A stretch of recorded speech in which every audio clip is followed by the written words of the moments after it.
Hmm. But don't worry. Actually, I can make it work this way.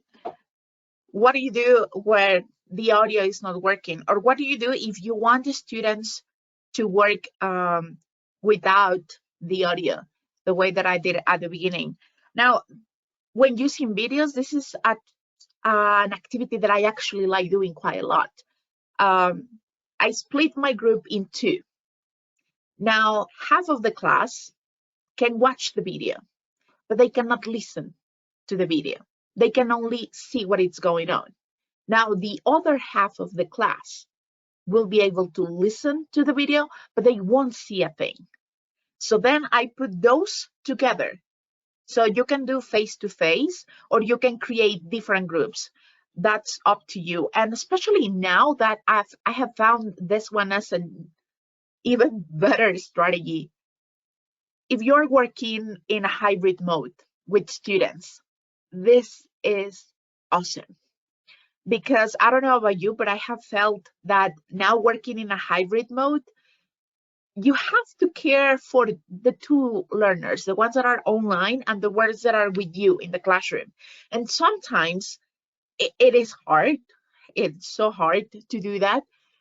But what I have found that it's harder is for students to connect with their partners, for students to connect, like the half of the class that is with you in person, to connect with the half that is online, that it's attending the class through the camera.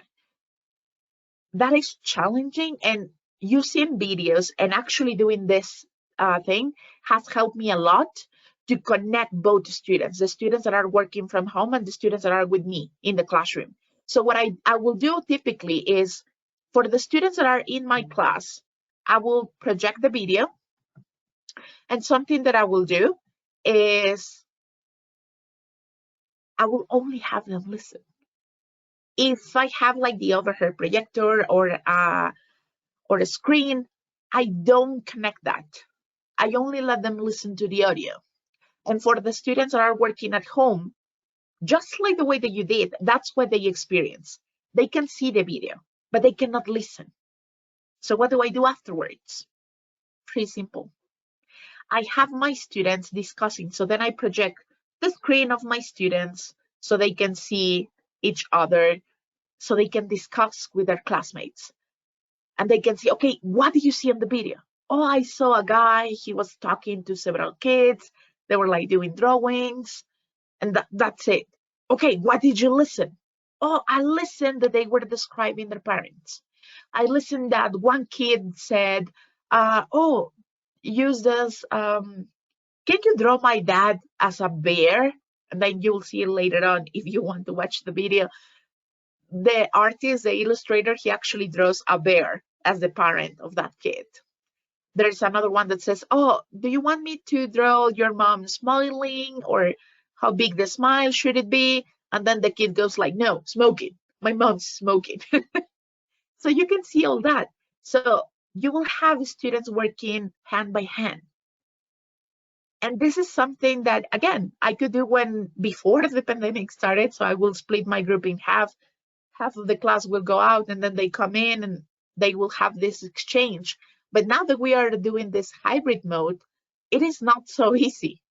So what do? We do it like that. And if you are fully online, you can still do it. For example, I don't know if you are using, let's say, Google Meet or like Zoom, you can create separate groups. So you can still do this type of activity. You can use the video. And again, this is for students not only to use this as a model, but also to use it as a resource for them to see what you will ask later on.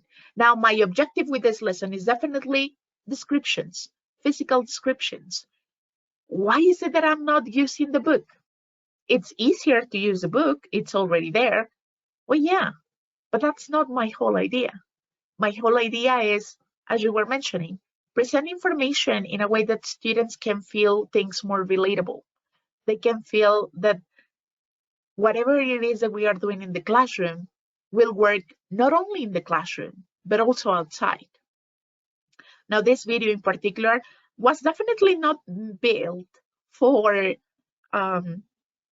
teaching English or for learning English. This was a video that was just created for fun. It was created for native speakers, for them to watch it, to see how they did with this, and that's it. Now, this video, I have typically used them, again, with young adults or with teenagers. And what I love is kids, they have different ways to pronounce, even in our own language. Sometimes we have to look up at parents and say, like, okay, translate. Because I do speak Spanish, but your kid speaks something different. So then, I don't know, my cousin will be like, oh, the kid says this. So I'm like, okay, I didn't hear that. But if you say so, you're the mom, you're the dad.